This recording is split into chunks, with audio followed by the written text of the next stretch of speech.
Hello students, मैं आपका chemistry educator Sunil Kushwaha. चलिए बेटा आज की क्लास को स्टार्ट करते हैं। तो बेटा आज की क्लास में हम आपको बताएंगे हैलोजन फैमिली के बारे में। तो चलिए हैलोजन फैमिली को स्टार्ट करते हैं। तो सबसे पहले आप याद कर लें कि हैलोजन फैमिली के एलिमेंट्स कौन कौन से हैं, हैलोजन फैमिली में कौन कौन से एलिमेंट्स को रखा गया है। ये हमने जब पीरियोडिक टेबल आपको लर्न कराई थी तब आपको बताया था कि फूफा कल ब्रेड इमली आटा लाए। तो फूफा कल ब्रेड इमली आटा लाए, फ्लोरीन क्लोरीन ब्रोमीन आयोडीन और एस्टेटिन ये ग्रुप 17 के बेटा एलिमेंट हैं। तो ग्रुप 17 के एलिमेंट्स के बारे में कुछ जनरल जानकारी पहले आप समझ लें कि इनका जो जनरल इलेक्ट्रॉनिक कॉन्फ़िगरेशन होता है वो क्या होता है। जनरल इलेक्ट्रॉनिक कॉन्फ़िगरेशन जो होता है बेटा, कॉन्फ़िगरेशन जो होता है वो होता है NH2 और NP5 होता है। सभी बच्चों को पता है NH2 और NP5 होता है। वैलेंस शेल इलेक्ट्रॉन कितने होंगे बेटा? देखो वैलेंस शेल इलेक्ट्रॉन होंगे बेटा। देखो वैलेंस शेल में कितने इलेक्ट्रॉन है? 2 + 5 = 7। तो वैलेंस शेल इलेक्ट्रॉन होंगे बेटा 7। वैलेंस शेल इलेक्ट्रॉन कितने होंगे? 7 होंगे। तो हैलोजन फैमिली के जितने भी एलिमेंट्स हैं उनकी वैलेंसी कितनी होगी? वैलेंसी होगी बेटा 1 क्यों होगी? क्योंकि उसके पास नंबर ऑफ अनपेयर्ड इलेक्ट्रॉन बेटा 1 है। तो वैलेंसी निकालने का सही तरीका क्या है मैं बता दूं आपको कि NH2 और NP5 है जो हमारा वैलेंस शेल इलेक्ट्रॉनिक कॉन्फ़िगरेशन है। एस में बेटा एक ऑर्बिटल होता है, इलेक्ट्रॉन कितने हैं? 2 फैले। उसके बाद पी में 3 ऑर्बिटल होते हैं, पी में 3 ऑर्बिटल है। चलो पी में 3 ऑर्बिटल बना लिया हमने। इलेक्ट्रॉन पी में कितने फैले बेटा? 5 हैं। तो होल्ड रूल से पहले 1 इलेक्ट्रॉन फिल करेंगे। उसके बाद इलेक्ट्रॉन अगर बचते हैं तो स्टार्टिंग से पेयरिंग बना देंगे, यानी 4 और ये 5। तो यहाँ पर अगर हम बात करें नंबर ऑफ अनपेयर्ड इलेक्ट्रॉन कितने हैं? नंबर ऑफ अनपेयर्ड इलेक्ट्रॉन है बेटा यहाँ पर, नंबर ऑफ अनपेयर्ड इलेक्ट्रॉन है बेटा 1। तो वैलेंसी इसकी कितनी होगी? वैलेंसी होगी बेटा 1 वैलेंसी होगी। बोलो क्लियर है? वैलेंसी 1 होगी। ठीक है ना? चलिए इसको नोट डाउन करते जाएं आप, आगे चलते हैं हम। अब बेटा सभी बच्चों को यह पता होना चाहिए कि फ्लोरीन क्लोरीन ब्रोमीन आयोडीन और एस्टेटिन इनका पीरियड नंबर क्या है या इनका सेल नंबर क्या है। क्योंकि जब तक हमें सेल नंबर या पीरियड नंबर नहीं पता होगा तो हम ये नहीं बता सकते हैं कि इसका वैलेंस शेल इलेक्ट्रॉनिक कॉन्फ़िगरेशन क्या होगा। बोलो क्लियर है? वैलेंस शेल इलेक्ट्रॉनिक कॉन्फ़िगरेशन पता करने के लिए हमें सेल नंबर जानना बहुत ज़रूरी है। तो चलिए स्टार्ट करते हैं। देखो बेटा ध्यान देंगे आप, यहाँ पर मैं लिख रहा हूँ बेटा एलिमेंट्स यानी सेल नंबर। सेल नंबर को स्मॉल n से डिनोट कर रहा हूँ। ये हैं बेटा एलिमेंट्स, ये हैं एलिमेंट्स। उसके बाद हम स्टेट लिख देते हैं यहाँ पर कि किस एलिमेंट की यानी कौन सा एलिमेंट किस स्टेट में होगा। इधर का नोट हो गया हो तो इरेज कर दूँ इसको मैं। चलिए इरेज कर देता हूँ इसको। देखो अब आप स्टेट का हमने पता कर लिया। उसके बाद कलर की बात करते हैं। कलर क्या होगा इसका? कलर के बाद बेटा वैलेंस शेल इलेक्ट्रॉनिक कॉन्फ़िगरेशन क्या होगा? वैलेंस शेल इलेक्ट्रॉनिक कॉन्फ़िगरेशन क्या होगा? वैलेंस शेल इलेक्ट्रॉनिक कॉन्फ़िगरेशन इसका क्या होगा? तो बेटा देखो कौन कौन से एलिमेंट्स हैं। फ्लोरीन है, लाइन खींच लेते हैं इस तरीके से। एलिमेंट्स कौन कौन से? फ्लोरीन है, क्लोरीन है, ब्रोमीन है, आयोडीन है और बेटा एस्टेटिन है। दिख रहा है ना सभी बच्चों को? फ्लोरीन है, क्लोरीन है, ब्रोमीन है, आयोडीन है। तो इसका जो सेल नंबर है बेटा, इसका सेल नंबर 2 है, इसका 3 है, इसका 4 है, आयोडीन का 5 है, एस्टेटिन का 6 है। क्योंकि सेल नंबर नहीं पता होगा तो वैलेंस शेल इलेक्ट्रॉनिक कॉन्फ़िगरेशन आप क्लियर नहीं कर सकते हो। बोलो राइट? सीख लो बेटा। स्टेट क्या होगी इसकी? स्टेट बता दो। फ्लोरीन होता है बेटा गैस फॉर्म में होता है, क्लोरीन होता है गैसेस स्टेट में होता है, ब्रोमीन होता है बेटा लिक्विड फॉर्म में होता है, लिक्विड फॉर्म में होता है, आयोडीन बेटा सॉलिड होता है और एस्टेटिन होता है वो भी सॉलिड फॉर्म में होता है, लेकिन ये रेडियो एक्टिव होता है। रेडियो एक्टिव होता है, ठीक है ना? रेडियो एक्टिव होता है। चलिए हमने स्टेट की बात कर ली। उसके बाद कलर की बात कर लेते हैं कि इनका कलर कैसा होगा। फ्लोरीन का कलर कैसा होगा, क्लोरीन का कैसा होगा, फ्लोरीन का, क्लोरीन का, ब्रोमीन का, आयोडीन का और एस्टेटिन के कलर के बारे में बात कर लेते हैं। ठीक है ना? तो देखो बेटा कलर कैसा होगा, फ्लोरीन है वो येलो कलर का होता है, फ्लोरीन है येलो कलर का होता है, क्लोरीन गैस है येलो ग्रीन कलर की गैस होती है, येलो ग्रीन कलर की गैस होती है, और जो ब्रोमीन होता है बेटा लिक्विड फॉर्म में होता है, ये रेड ब्राउन कलर का होता है, रेड ब्राउन कलर होता है इसका। आयोडीन होता है वॉयलेट कलर का होता है बेटा, वॉयलेट कलर का होता है। और जो एस्टेटिन है इसका कोई कलर अभी रेडियो एक्टिव है, इसका अभी तक कोई कलर प्राप्त नहीं है, ठीक है ना, कोई जानकारी नहीं है इसकी। नेक्स्ट आगे बात कर लेते हैं वैलेंस शेल इलेक्ट्रॉनिक कॉन्फ़िगरेशन की।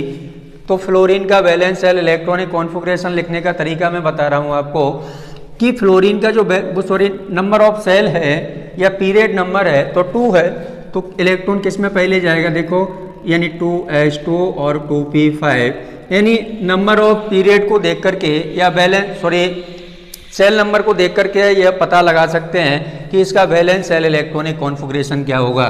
क्लोरीन का पीरियड नंबर कितना है बेटा 3 है, तो वैलेंस शेल इलेक्ट्रॉनिक कॉन्फ़िगरेशन क्या होगा 3s2 और 3p5 होगा। अब बात करते हैं बेटा ब्रोमीन की, तो ब्रोमीन का पीरियड नंबर 4 है, तो वैलेंस शेल इलेक्ट्रॉनिक कॉन्फ़िगरेशन होगा 4s2 और 4p5।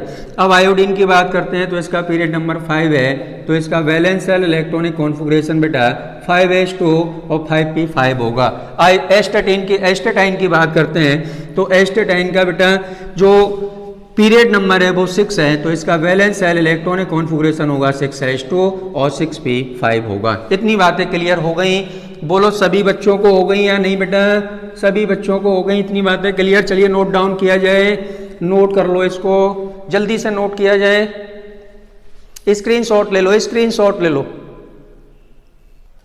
चलिए स्क्रीनशॉट लो जल्दी से, ए बी सी स्क्रीनशॉट ले लो जल्दी से, अरेंज कर देते हैं इसको बेटा। आगे हम बताते हैं आपको periodicity properties of halogen family, periodicity properties. चलिए नेक्स्ट आगे बात कर लेते हैं बेटा पीरियोडिसिटी प्रॉपर्टीज ऑफ हैलोजन्स। उसमें फर्स्ट नंबर है बेटा एटॉमिक रेडियस। एटॉमिक रेडियस सभी बच्चों को पता है कि ग्रुप में अप टू बॉटम आने पर बेटा, अप टू बॉटम आने पर इंक्रीज होता है, अप टू बॉटम आने पर क्या होता है, एटॉमिक रेडियस इंक्रीज होता है। सभी बच्चों को पता है, सभी बच्चों को पता होना चाहिए, क्योंकि बेटा साइज जब इंक्रीज होता है, साइज जब इंक्रीज होता है तो साइज इंक्रीज क्यों होता है, क्योंकि सेल नंबर इंक्रीज होता है, सेल नंबर बेटा इंक्रीज होता है। साइज इंक्रीज होगा क्यों, क्योंकि सेल नंबर इंक्रीज होता है, एक दूसरे पर डिपेंड करते हैं। जब सेल नंबर इंक्रीज होगा तो साइज भी उसका बढ़ेगा। तो ये बात थी एटॉमिक रेडियस की। सेकंड पॉइंट है आयनाइजेशन एनर्जी। आयनाइजेशन एनर्जी की बात कर लेते हैं, आयनाइजेशन एनर्जी। चलिए आयनाइजेशन एनर्जी की बात कर लेते हैं बेटा। तो आयनाइजेशन एनर्जी और इलेक्ट्रोनेगेटिविटी होती है, मैं बता दूं आपको, आयनाइजेशन एनर्जी और इलेक्ट्रोनेगेटिविटी होती है बेटा वो एंटी प्रोपोर्शनल यानी इन्वर्सली प्रोपोर्शनल होती है एटॉमिक साइज के। तो इन्वर्सली प्रोपोर्शनल है बेटा एटॉमिक साइज के। तो एटम का साइज बढ़ेगा बेटा तो इलेक्ट्रोनेगेटिविटी और आयनाइजेशन एंथैल्पी बेटा डिक्रीज होगी, ये बढ़ेगा तो ये डिक्रीज होगी, ये कम होगा, एटॉमिक साइज कम होगा, तो आयनाइजेशन एनर्जी और इलेक्ट्रोनेगेटिविटी बेटा इंक्रीज होगी। बोलो क्लियर है, सभी बच्चों को क्लियर होना चाहिए, ठीक है ना। तो यहाँ पर हम बताना चाहेंगे आपको, थर्ड है बेटा इलेक्ट्रोनेगेटिविटी। तो हमने लिख दिया था कि इलेक्ट्रोनेगेटिविटी जो होता है बेटा वो क्या होता है, ग्रुप में अप टू बॉटम आने पर क्या होता है, डिक्रीज होता है, इलेक्ट्रोनेगेटिविटी डिक्रीज होता है, ठीक है ना। डिक्रीज का साइन लगा हुआ है, ये डिक्रीज होता है, इलेक्ट्रोनेगेटिविटी डिक्रीज होती है। तो बता दो आप मुझे कि फ्लोरीन, क्लोरीन, ब्रोमीन और आयोडीन, ब्रोमीन, आयोडीन और एस्टेटिन में सबसे ज्यादा इलेक्ट्रोनेगेटिव एलिमेंट कौन सा है, जिसकी इलेक्ट्रोनेगेटिविटी सबसे ज्यादा हो। तो ये होता है बेटा फ्लोरीन होता है हाई इलेक्ट्रोनेगेटिव, यानी फ्लोरीन की इलेक्ट्रोनेगेटिविटी पूरी पीरियोडिक टेबल में सबसे ज्यादा होती है,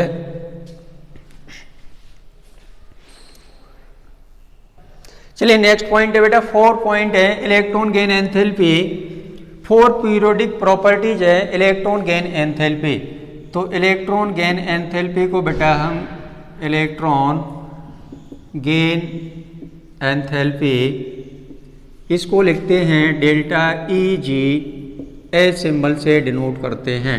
delta E G H symbol से डिनोट करते हैं। तो देखो डेल्टा ई जी एच है वो पॉजिटिव भी हो सकता है बेटा, डेल्टा ई जी एच है इसकी वैल्यू पॉजिटिव भी हो सकती है और निगेटिव भी हो सकती है। पॉजिटिव भी हो सकती है और निगेटिव भी हो सकती है। पॉजिटिव कब होगी? पॉजिटिव बेटा होगी जब एटम को एनर्जी देनी पड़ेगी। Provide the energy to atom, यानी provide the energy of atom, मतलब इलेक्ट्रॉन भी लेगा, एटम इलेक्ट्रॉन भी लेगा और एनर्जी भी लेगा, अधिक से अधिक एनर्जी भी लेगा और इलेक्ट्रॉन भी लेगा। तो उस कंडीशन में उसकी जो इलेक्ट्रॉन गेन एंथैल्पी होगी वो पॉजिटिव होगी। देखें आप एक एग्जाम्पल के तरीके से मैं बता रहा हूं आपको। ये कोई एटम है बेटा, गैसियस एटम है ये, प्लस एक इलेक्ट्रॉन इसने गेन किया तो हमें इसको एनर्जी भी देनी पड़ेगी E G H, delta E G H. एक इलेक्ट्रॉन लेने के बाद ये कन्वर्ट हो जाएगा एनाइंस में, एनाइंस में कन्वर्ट हो जाएगा, एनाइंस में कन्वर्ट हो जाएगा, ठीक है ना। चलिए हेलोजन की जो इलेक्ट्रॉन गेन एंथैल्पी होती है मैं बता दूं आपको। हेलोजन की जो इलेक्ट्रॉन गेन एंथैल्पी होती है डेल्टा ई जी एच होता है वो बेटा निगेटिव होता है, निगेटिव होता है, ठीक है ना। चलिए अब हम बात कर लेते हैं बेटा एलिमेंट की, ऑर्डर की तरफ चलते हैं। एलिमेंट्स हमारे पास कौन कौन से हैं देखें। एलिमेंट्स हैं बेटा हमारे पास फ्लोरीन है, फ्लोरीन है, क्लोरीन है, फ्लोरीन क्लोरीन है, ब्रोमीन है, आयोडीन है। फ्लोरीन है, क्लोरीन है, ब्रोमीन है और बेटा एस्टेटिन है, ठीक है ना। चलिए अब डेल्टा ई जी एच की बात कर लेते हैं। डेल्टा ई जी एच यानी इलेक्ट्रॉन गेन एंथैल्पी की बात कर लेते हैं। टेबल बना लेंगे आप इस तरीके से, इलेक्ट्रॉन गेन एंथैल्पी की बात कर लेते हैं, ठीक है ना। इलेक्ट्रॉन गेन एंथैल्पी तो ट्रेंड देखें आप, ट्रेंड देखें आप। फ्लोरीन की जो इलेक्ट्रॉन गेन एंथैल्पी होती है वो क्लोरीन से कम होती है, ठीक है ना।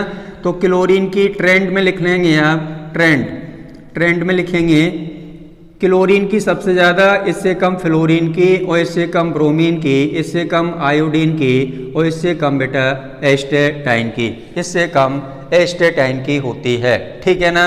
इससे कम एस्टेटाइन की होती है। तो नीचे नोट पॉइंट में लिखते हैं आप, ये ऑर्डर मैंने लिख दिया है, इलेक्ट्रॉन गेन एंथैल्पी का ऑर्डर है। तो सबसे ज़्यादा इलेक्ट्रॉन गेन एंथैल्पी किसकी है? क्लोरीन की, उससे कम है फ्लोरीन की, उससे कम है ब्रोमीन की, उससे कम है आयोडीन की। ऐसा फ्लोरीन की जो इलेक्ट्रॉन गेन एंथैल्पी है क्लोरीन से कम क्यों है? उसका रीज़न क्या है? उसका रीज़न क्या है, ठीक है ना। एक्सट्रीमली स्मॉल साइज होता है, क्योंकि फ्लोरीन का बेटा एक्सट्रीमली यानी बहुत ही छोटा साइज होता है। तो आप पॉइंट लिख सकते हैं the fluorine atom is extremely small. और सेकंड पॉइंट में आप लिख सकते हैं the incoming electrons faces a very high electron repulsion, ठीक है ना। तो नोट कर लो यहाँ पर कि फ्लोरीन की जो इलेक्ट्रॉन गेन एंथैल्पी होती है वो एक्सट्रीमली स्मॉल साइज होने के कारण होती है, एक्सट्रीमली स्मॉल साइज होने के कारण होती है, स्मॉल साइज। जल्दी से नोट कर लो, स्क्रीनशॉट ले सकते हैं आप, स्क्रीनशॉट ले लो, ए बी सी, जल्दी फटाफट। Winery acid bond dissociation energy, bond dissociation energy. Elements हैं बेटा, देखो ध्यान दो, एलिमेंट्स हैं फ्लोरीन है, क्लोरीन है, ब्रोमीन है, आयोडीन है। फ्लोरीन, क्लोरीन, ब्रोमीन, आयोडीन और एस्टेटिन है। एस्टेटिन का कोई भी बाइनरी एसिड नहीं होता है, लेकिन जो फ्लोरीन होता है उसका बाइनरी एसिड है बेटा HF है। क्लोरीन है उसका है बाइनरी एसिड HCl, Br का है बेटा HBr और आयोडीन का है HI। अब इनको हमें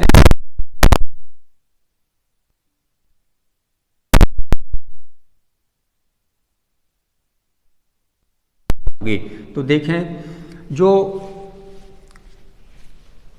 तो यहाँ पर ध्यान देंगे आप कि बेटा जो इसको हम नंबर दे देते हैं 1 2 3 और 4। एसिडिक स्ट्रेंथ के ऑर्डर में इनको हम तो 4 नंबर सबसे ज़्यादा एसिडिक होगा बेटा HI, तो HI सबसे पहले, उसके बाद मिनिमम यानी मैक्सिमम टू मिनिमम की तरफ चलना है, मैक्सिमम टू मिनिमम की तरफ चलना है, मैक्सिमम टू मिनिमम की तरफ चलना है।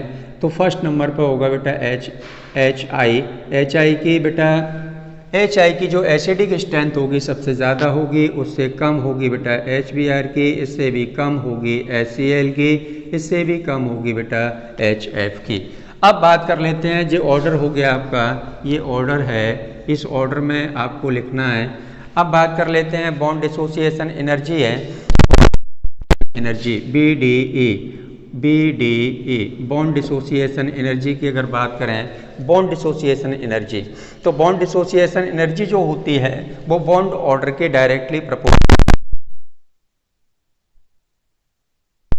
तो क्या लिख सकते हैं, BDE डायरेक्टली प्रोपोर्शनल होता है बेटा बॉन्ड ऑर्डर के डायरेक्ट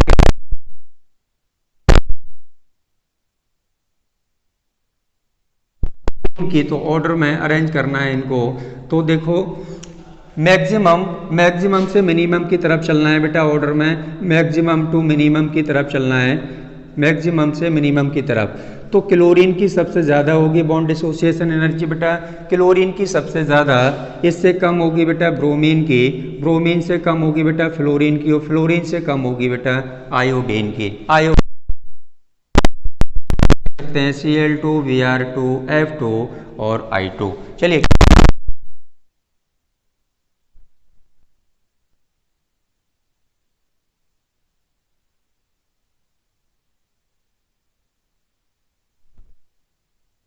इस पर बात करते। तो फ्लोरीन में बेटा लोन पेयर इलेक्ट्रॉन रिपल्सन होता है, लोन पेयर इलेक्ट्रॉन रिपल्सन होता है। तो आप लिख सकते हो, क्या लिख सकते हो इसमें, एक पॉइंट नीचे नोट कर लो कि F single bond F bond is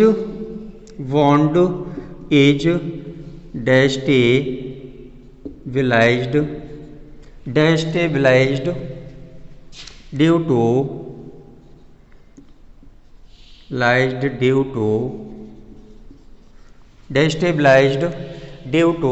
loan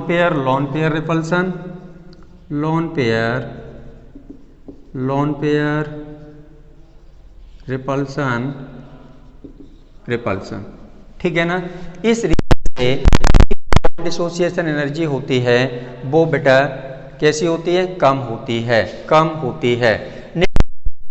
इसको स्क्रीनशॉट ले लें या इसको नोट।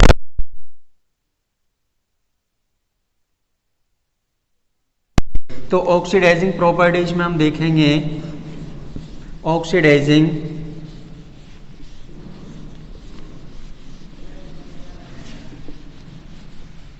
हेडिंग लगा लेंगे आप, ऑक्सीडाइजिंग प्रॉपर्टी, ठीक है ना बेटा। चलिए एलिमेंट की बात कर लेते हैं। एलिमेंट कौन कौन से हैं, एलिमेंट्स हैं बेटा फ्लोरीन है, क्लोरीन है, ब्रोमीन है और आयोडीन है, यही एलिमेंट्स हैं। अब देखो यहाँ पर ऑक्सीडाइजिंग प्रॉपर्टीज की बात करें तो oxidising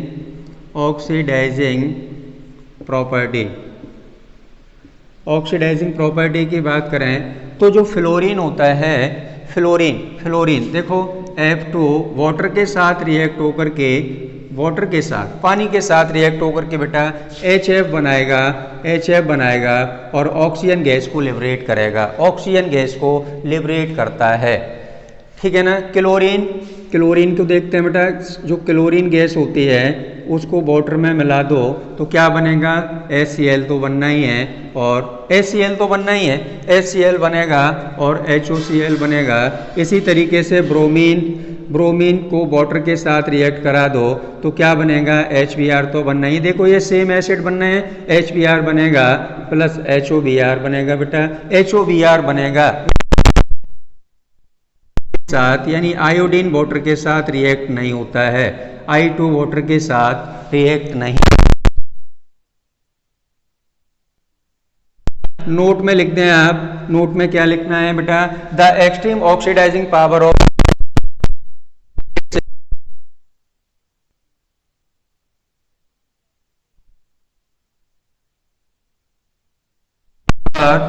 the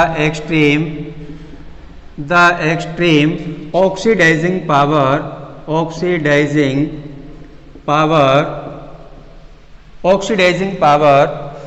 F2 is due to its small size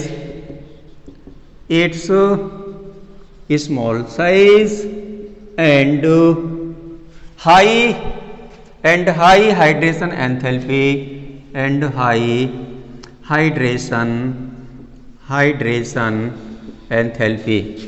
इस रीजन से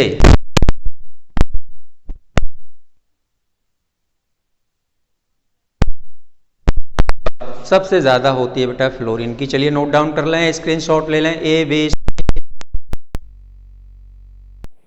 चलिए स्टूडेंट नेक्स्ट प्रॉपर्टी की बात करते हैं, हाइड्रोजन बॉन्डिंग।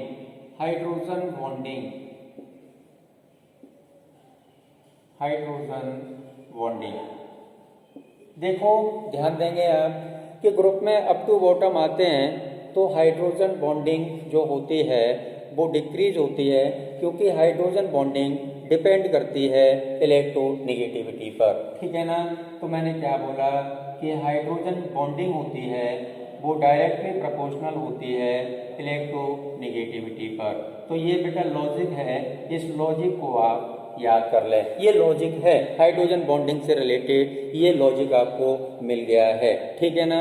क्या मैंने बोला कि अप टू बॉटम आते हैं, यानी ऊपर से नीचे आते हैं, तो जो हाइड्रोजन बॉन्डिंग होती है बेटा वो क्या होती है, डिक्रीज होती जाती है। क्यों इलेक्ट्रोनेगेटिविटी डिक्रीज होती जाती है, अप टू बॉटम आने पर इलेक्ट्रोनेगेटिविटी डिक्रीज होती जाती है। तो हाइड्रोजन बॉन्डिंग पहले समझिए क्या होता है कि ये बेटा HF एक मॉलिक्यूल है, ये दूसरे मॉलिक्यूल से, यानी HF के दूसरे मॉलिक्यूल से जिस बॉन्ड से जुड़ा हुआ है उसको हमने बोला है हाइड्रोजन बॉन्डिंग। तो ये है बेटा हाइड्रोजन बॉन्डिंग, ठीक है ना। ये पार्शियली बेटा पॉजिटिव होता है, हाइड्रोजन होता है वो पार्शियली पॉजिटिव, और ये होता है बेटा पार्शियली नेगेटिव होता है, ठीक है ना, पार्शियली नेगेटिव होता है। ऑर्डर की बात करें कि हाइड्रोजन बॉन्डिंग का ऑर्डर क्या होगा, इन एलिमेंट्स का ऑर्डर क्या होगा, इन हाइड्राइड का ऑर्डर क्या होगा। कौन कौन से हाइड्राइड है देखें आप, हाइड्राइड की अगर हम बात करें तो कौन कौन से हाइड्राइड है हमारे पास, हैलोजन के हाइड्राइड हैं बेटा, SF है, HCl है, HBr है और HI है। ये हाइड्राइड हैं हैलोजन के, ये हाइड्राइड हैं। इनके ऑर्डर की बात करें, हाइड्रोजन बॉन्डिंग के ऑर्डर की बात करें तो क्या होगा, देखें आप हाइड्रोजन बॉन्डिंग का जो ऑर्डर है वो क्या होगा। तो ऑर्डर की बात करें यहाँ पर मैक्सिमम टू मिनिमम की तरफ जा रहे हैं, मैक्सिमम टू मिनिमम की तरफ जा रहे हैं। तो सबसे पहले देखें आप कि फ्लोरीन का जो होता है बेटा इलेक्ट्रोनेगेटिविटी, फ्लोरीन की सबसे ज्यादा, फ्लोरीन की कम, ब्रोमीन और आयोडीन। अप टू बॉटम आते हैं तो क्या होता है यहाँ पर, अप टू बॉटम आने पर इलेक्ट्रोनेगेटिविटी होती है वो क्या होती है, डिक्रीज होती जाती है। तो सबसे ज्यादा हाइड्रोजन बॉन्ड कौन बनाएगा, HF बनाएगा, क्योंकि फ्लोरीन ज्यादा इलेक्ट्रोनेगेटिव है। तो ऑर्डर अगर इनका हम शो करना चाहें, मैक्सिमम से मिनिमम की तरफ जा रहे हैं तो HF सबसे ज्यादा हाइड्रोजन बॉन्डिंग बनाएगा बेटा, उससे कम बनाएगा HCl, इससे कम HBr बनाएगा और इससे कम बनाएगा बेटा HI। ये लॉजिक है, याद कर लो, लॉजिक है, क्योंकि हाइड्रोजन बॉन्डिंग जो होता है वो डायरेक्टली प्रोपोर्शनल होता है, किसके, इलेक्ट्रोनेगेटिविटी के डायरेक्टली प्रोपोर्शनल होता है। तो hydrogen bonding depend on electronegativity of elements, ठीक है ना। Hydrogen bonding depends on electronegativity of elements, यानी एलिमेंट्स की इलेक्ट्रोनेगेटिविटी पर हाइड्रोजन बॉन्डिंग डिपेंड करती है, निर्भर करती है। ग्रुप में अप टू बॉटम आते हैं तो इलेक्ट्रोनेगेटिविटी क्या होती है, डिक्रीज होती है, so hydrogen bonding tendency decrease होगी, ठीक है ना। सो हाइड्रोजन बॉन्डिंग टेंडेंसी है वो डिक्रीज होगी। तो मैंने क्या बोला, मैंने यहाँ पर ये फर्स्ट पॉइंट में है बेटा, जब इलेक्ट्रोनेगेटिविटी ग्रुप में अप टू बॉटम आ रहे हैं तो इलेक्ट्रोनेगेटिविटी डिक्रीज हो रही है, so hydrogen bonding tendency, so hydrogen bonding tendency क्या होगा बेटा, डिक्रीज होगी। ये दो पॉइंट याद रखें, फर्स्ट पॉइंट ये, सेकंड पॉइंट ये, क्योंकि इलेक्ट्रोनेगेटिविटी जब कम होती है तो हाइड्रोजन बॉन्डिंग की जो टेंडेंसी होती है वो भी डिक्रीज होती है। बोलो क्लियर हो गया सभी बच्चों को, क्लियर है ना। डाइमर और टाइमर फॉर्म और बता देता हूं मैं आपको, लगे हाथ यहीं पर, कि डाइमर फॉर्म क्या होता है और ट्राइमर फॉर्म क्या होता है। H और F डाइमर की स्ट्रक्चर देखें आप, डाइमर बेटा इस टाइप का होता है, डाइमर की स्ट्रक्चर देखें आप, F और ये बेटा H। ये वाला हाइड्रोजन इस वाले फ्लोरीन से हाइड्रोजन बॉन्डिंग कर रहा है, ये वाला फ्लोरीन इस वाले हाइड्रोजन के साथ बॉन्डिंग कर रहा है, इसको हम कहते हैं डाइमर कहते हैं। ट्राइमर कैसा होगा देखें आप, ट्राइमर की बात करें हम तो फ्लोरीन दिख रहा है ना सही बच्चों को, चलो नहीं दिख रहा है ऊपर बना देते हैं, फ्लोरीन है बेटा ये, ठीक है ना। फ्लोरीन है, हाइड्रोजन के साथ जुड़ा हुआ है और ये हाइड्रोजन बॉन्डिंग कर रहा है किसके साथ, यानी हाइड्रोजन के साथ हाइड्रोजन बॉन्डिंग कर रहा है। ये वाला जो हाइड्रोजन है बेटा ये फ्लोरीन के साथ जुड़ेगा और ये वाला फ्लोरीन है वो किसके साथ जुड़ेगा, देखिए आप, हाइड्रोजन के साथ, और ये वाला हाइड्रोजन है वो इस फ्लोरीन के साथ जुड़ेगा और ये वाला हाइड्रोजन इस फ्लोरीन के साथ। तो क्या है, ट्राइमर है ये, देखो 1 2 और 3 हाइड्रोजन बॉन्ड बना रहा है यहाँ पर, 1 2 3, इसको हम बोलते हैं बेटा ट्राइमर फॉर्म में है। चलिए नोट कर लिया जाए। अब बात कर लेते हैं एसिडिटी की, स्क्रीनशॉट ले लो ABC जल्दी से। अब नेक्स्ट पॉइंट है बेटा, नेक्स्ट पॉइंट क्या है, एसिडिटी की बात करते हैं। नेक्स्ट प्रॉपर्टी है बेटा एसिडिटी। तो यहाँ पर ध्यान देंगे, लॉजिक है याद करने के लिए, आपको कैसे याद रखना है वो लॉजिक मैं बता रहा हूँ आपको। कि पहले समझो एसिडिटी क्या होती है, एसिड क्या होते हैं, जो H+ आयन आसानी से डोनर होते हैं।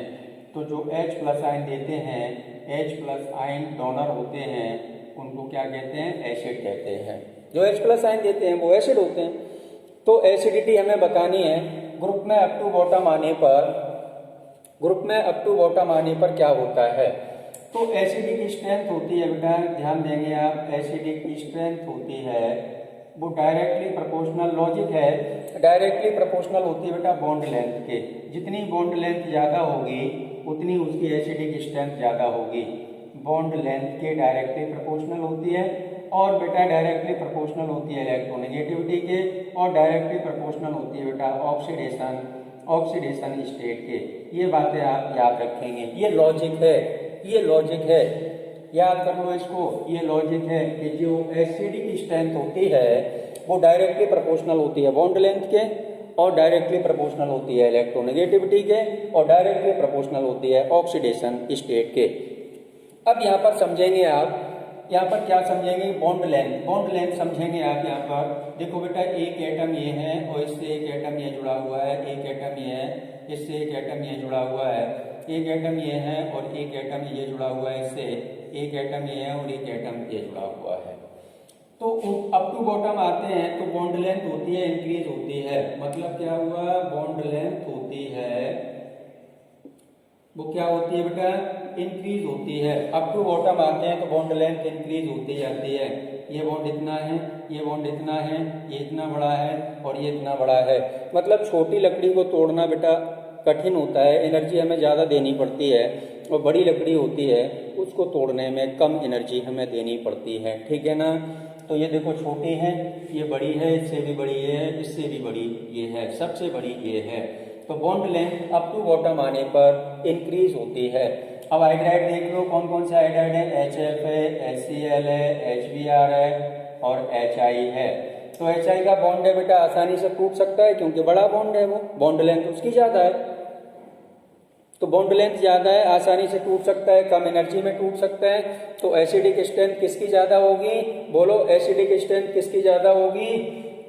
जवाब दो जल्दी से। एसिडिक स्ट्रेंथ ज़्यादा होगी बेटा। इसको नंबर दे देते हैं 1 2 3 और बेटा 4। चलो जवाब दो जल्दी से।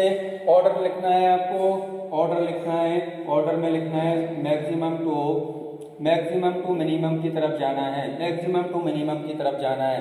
तो HI का जो HI की एसिडिक स्ट्रेंथ होगी वो सबसे ज़्यादा होगी, इससे कम होगी बेटा HBr की, इससे कम होगी HCl की, और सबसे कम होगी एसिडिक स्ट्रेंथ HF की, सबसे कम होगी HF की एसिडिक स्ट्रेंथ। बोलो क्लियर हो गया? HF की एसिडिक स्ट्रेंथ होगी वो सबसे कम होगी। कुछ ऑक्सी एसिड में बता रहा हूँ आपको, इन ऑक्सी एसिड को क्या करना है? एसिडिक स्ट्रेंथ में लिखना है। तो HClO, देखो ध्यान दो, HClO एक एग्जाम्पल ले रहा हूं मैं ऑक्सी एसिड का। HClO4, HClO3, HClO3, HClO2 और HClO। यहाँ पर किस पर डिपेंड करता है? उसकी ऑक्सीडेशन नंबर पर, यानी ऑक्सी एसिड में एसिडिक स्ट्रेंथ होती है। मैं क्या बोल रहा हूँ कि एसिडिक स्ट्रेंथ में एसिडिटी पता करने के लिए या एसिडिक स्ट्रेंथ में, तो ऑक्सी एसिड में एसिडिक स्ट्रेंथ देखते हैं बेटा, तो ऑक्सीडेशन नंबर से हम चेक करते हैं, ऑक्सीडेशन नंबर से चेक करते हैं। तो हमने यहाँ पर लिखा हुआ है कि एसिडिक स्ट्रेंथ होती है डायरेक्टली प्रोपोर्शनल बॉन्ड लेंथ की होती है, डायरेक्टली प्रोपोर्शनल इलेक्ट्रोनेगेटिविटी की होती है, और डायरेक्टली प्रोपोर्शनल ऑक्सीडेशन स्टेट की होती है। बोलो क्लियर है? तो सबसे ज्यादा इसकी ऑक्सीडेशन नंबर होगा, इससे कम इसका, इससे कम इसका, इससे कम इसका। तो ये ऑर्डर हो गया ऑक्सी एसिड्स का, ये ऑर्डर है कि कौन सबसे ज्यादा एसिडिक होगा। तो HClO4 सबसे ज्यादा एसिडिक होगा, HClO3 उससे कम होगा। ठीक है ना? ऑर्डर को आप नोट कर लें। फिर आगे चलते हैं बेटा डाइपोल मूवमेंट की तरफ। डाइपोल मूवमेंट स्क्रीनशॉट ले लें। नेक्स्ट प्रॉपर्टीज है बेटा डाइपोल मूवमेंट, जिसको म्यू कहते हैं। डाइपोल